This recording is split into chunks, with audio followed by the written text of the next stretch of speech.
tarde, o meu nome é Olímpio. Hoje vamos ter uma aula sobre tolerâncias de ajustes geométricos. A nossa aula se concentra em analisar geometrias do eixo e de furo de peças mecânicas. O eixo sempre é construído para alojar-se no furo, com folga ou interferência, como nós podemos ver nessas figuras aqui simplificadas. Eixo, furo, e aqui também eixo, furo. Nem sempre as peças mecânicas são cilíndricas, muitas vezes são encaixes geométricos fora da geometria padrão cilíndrica. Então, aqui nós vamos ver depois o sistema eixo-furo. Analisaremos então a tolerância dimensional, sempre de olho no padrão ISO internacional, que são leis internacionais, padrões internacionais, e as nossas normas brasileiras. Então, sistema eixo-furo, tolerância dimensional é a variação da dimensão da peça na máxima e na mínima permitidas, de acordo com o processo de fabricação, porque dependendo do processo de fabricação, obtemos com maior ou menor precisão as medidas finais.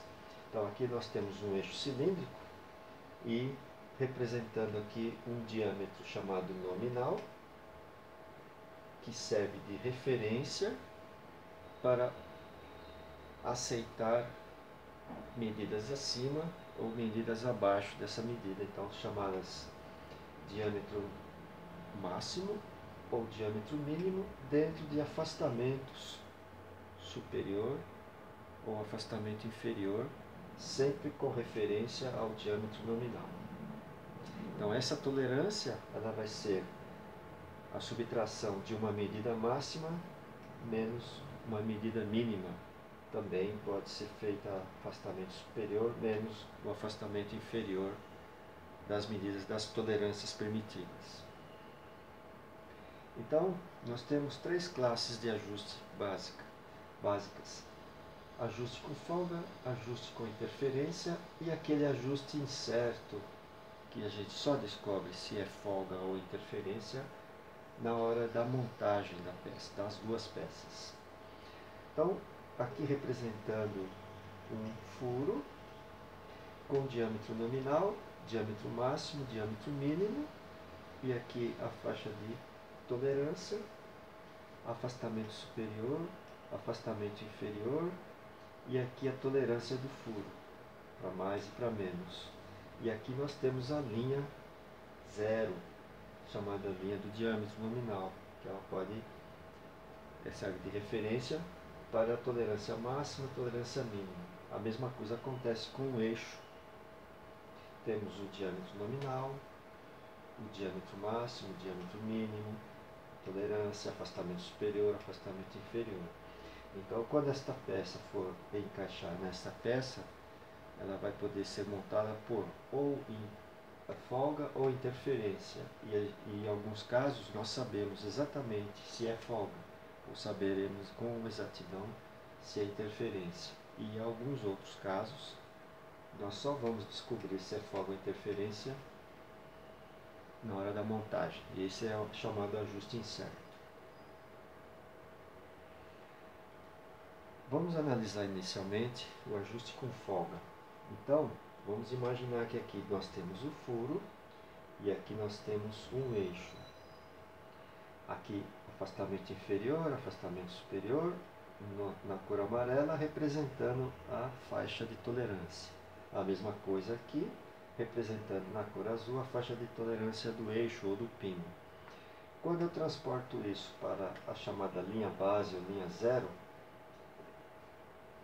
para a situação de folga, nós teremos que esse retângulo fica representando aqui, e onde a linha zero está aqui, neste exemplo, o afastamento inferior está aqui, afastamento superior acima, é a mesma coisa com o eixo, afastamento superior, afastamento inferior. Então, o que vai acontecer? Analisando a geometria da representação da situação eixo-furo, observamos que essa medida, afastamento inferior do furo, é sempre maior do que afastamento superior do pino. Nesse caso é fácil de interpretar, porque está sempre acima da linha de zero e estará sempre abaixo da linha de zero, ou seja, a peça com a menor dimensão do furo e o pino com a maior dimensão possível sempre vai encaixar com folga no furo.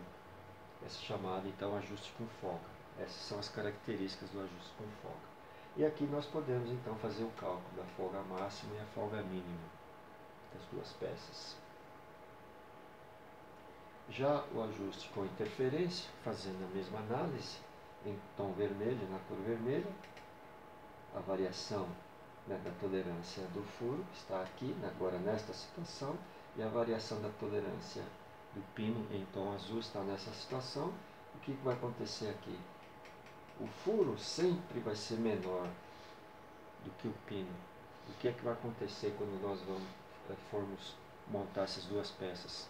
O pino não vai entrar tão facilmente no furo, ou seja, ele vai entrar com interferência na base da pancada, ou você aquece a bucha, resfria o pino, ou coloca numa prensa para que as peças se encaixem e montem com precisão. Uma coisa que nós temos que perceber, para a bucha ou furo, sempre nós temos letras maiúsculas. Afastamento, afastamento superior, afastamento inferior. E para o pino, sempre trabalhamos com letras minúsculas. Esta é uma convenção internacional para poder identificar quem é eixo e quem é furo. E a interferência máxima, calculado assim, e a interferência mínima se calcula em módulo, assim como a folga também é calculada em módulo. Já o ajuste incerto tem uma característica ligeiramente diferente das duas. Em amarelo, a representação para o furo, em azul a representação aqui. O que aconteceu? Eu tenho uma zona de intersecção entre os dois retângulos, pintado de vermelho. E esta zona de representação vermelho é onde há uma intersecção das medidas, um conjunto de medidas que se interceptam. Então é ali que acontece a incerteza. Eu só vou descobrir se vai ser folga, se vai ser interferência na hora da montagem. Então, só se descobre na hora da montagem. Neste caso, o ajuste poderá ser do tipo folga ou interferência. Isso é muito importante.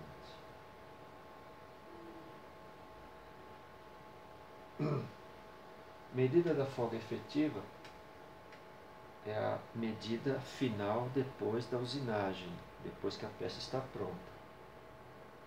Porque nós temos a máxima e a mínima tolerância e a diâmetro nominal. E dentro dessa variação, vou obter no final do processo de fabricação, depois que a peça está pronta, a medida efetiva.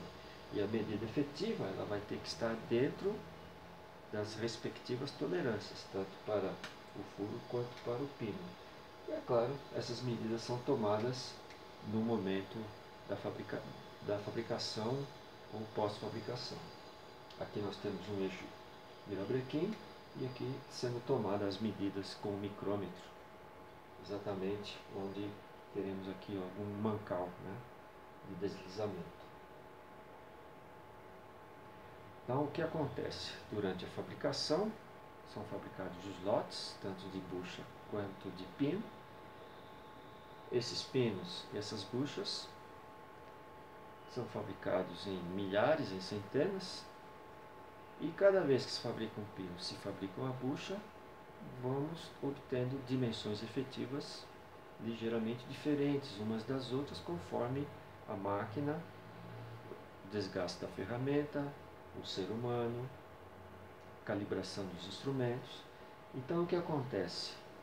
Nós podemos controlar essa fabricação através da ferramenta principal matemática do controle da qualidade, que é a estatística. Então, de quando em quando, aleatoriamente, se toma uma medida de um eixo, toma-se a medida de uma bucha, e os controladores da qualidade se baseiam nesses gráficos de distribuição gaussiana para averiguar se a fabricação está dentro dos padrões mínimos e máximos permitidos para aquelas peças que estão sendo produzidas. É um desvio padrão, para menos, desvio padrão para mais, moda, mediana, média, tudo isso é controlado durante o processo de fabricação. Então seria o controle estatístico da produção. Tá? Então a ferramenta principal nossa para o controle estatística. O objetivo é a intercambiabilidade. Por quê? Se eu mantiver a minha produção dentro dos limites máximos e mínimos, essas peças poderão ser exportadas, serem montadas em outros locais distantes, e sempre que houver uma manutenção, pode-se trocar uma peça pela outra sem o menor risco, sem o menor problema, porque elas são intercambiáveis. Este é o segredo da exportação, né, de produtos manufaturados, principalmente na mecânica. Intercambiabilidade faz parte dos requisitos mínimos, né, das normas internacionais ISO 9000. Uma das normas, a ISO 9000, na verdade, uma série de normas, 9001, 9002, 9003, cada qual descrevendo os requisitos mínimos básicos para cada produção, para cada fabricação. Nossas peças, como são físicas, elementos que nós podemos pegar nas mãos, manusear, então essa produção é chamada tangível, ou seja, algo que é tangível, algo que pode ser visualizado, que existe geometricamente e nós podemos pegar, manusear. Vamos olhar então agora as classes de afastamentos para furos inicialmente, depois para os eixos, os pinos. Então, como é que isso funciona? Dependendo do diâmetro nominal, eu posso ter várias classes simultâneas para o mesmo diâmetro nominal. Algumas vezes, alguns afastamentos não são possíveis, outros são possíveis. Então, o diâmetro nominal é uma referência, pode ser a partir de 1 milímetro até 100 milímetros, 500 milímetros, e essas medidas vão chamar para si as classes de afastamento. Isso estão nas tabelas, né, de tolerâncias. E as classes, elas são descritas por letras. No caso do furo, são letras maiúsculas. Então, o que é que nós percebemos? A linha 0, que está aqui, nós transportamos para cá, tem uma série de categoria de letras, digamos assim, A, B, C, D, E, F, G, até aqui, nós teremos com certeza ajustes com folga. Então essas classes de afastamentos, elas permitem saber antecipadamente qual é a classe final de ajuste. A letra H é chamada ajuste zero, onde a medida para a classe H, ela toca exatamente na linha zero. Então ela não tem afastamento inferior. Após o H, nós temos J, K, M, até Z. Depois começa ZA, ZB, ZC. Então, cada uma dessas categorias, nós teremos afastamento superior e afastamento inferior, dentro dos padrões mínimos requisitados e possíveis dentro da mecânica de precisão. Nós não temos algumas letras, estranhamente, né? A letra I nós não temos, né? A letra L nós não temos, a letra O não temos, isso para não confundir com outros parâmetros também. Então aqui nós temos uma descrição mais ou menos do que acontece aqui com nossas medidas a partir da linha zero. Então, outra coisa que nós percebemos, se nós chamarmos de função para o furo, esta função é uma função decrescente. Então, a partir da letra P, com certeza as medidas de ajuste se darão por interferência na hora da montagem. Agora vamos ver classes para os pinos. E aqui temos os ajustes, né? Pino, bucha.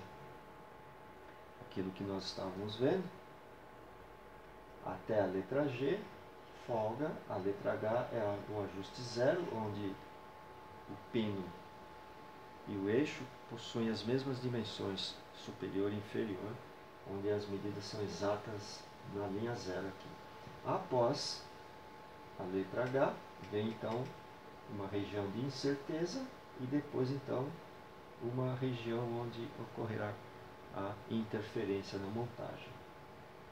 Então são chamados furo base sempre quando nós estivermos na letra H, porque as referências estarão exatamente na linha zero. Não se usam as letras I, L e O para as chamadas, né, classes de tolerância. Agora sim veremos então as classes de afastamentos para eixos. Então colocamos o eixo, as dimensões nominais, até a letra G será com folga, o ajuste zero, aqui incerto, e depois então teremos a incerteza aqui, na hora, a interferência na hora da montagem. E a mesma coisa, letras minúsculas, A, B, C, D, e aqui as classes possíveis, né, a partir da linha zero. Percebemos também que é uma função crescente. Então, para o furo, trata-se de uma função decrescente, e para o pino ou eixo, conforme eu vou aumentando a letra alfabeticamente, será uma função crescente. Com isso, eu posso redesenhar, colocando todas as medidas em um único gráfico, obtendo então esse gráfico aqui, função decrescente e função crescente. Então, daqui até aqui, na verdade até a letra G, haverá folga. A letra H será o ajuste zero, deslizante. Aqui serão ajustes incertos. E a partir daqui, letra P em diante, com certeza pino e bucha se encaixarão apenas por interferência.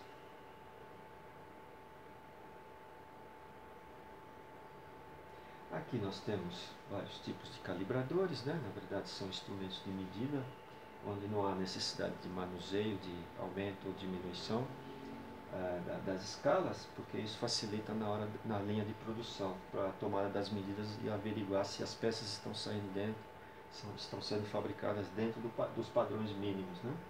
Há vários tipos de calibradores, isso faz parte então da linha de produção e do controle de qualidade.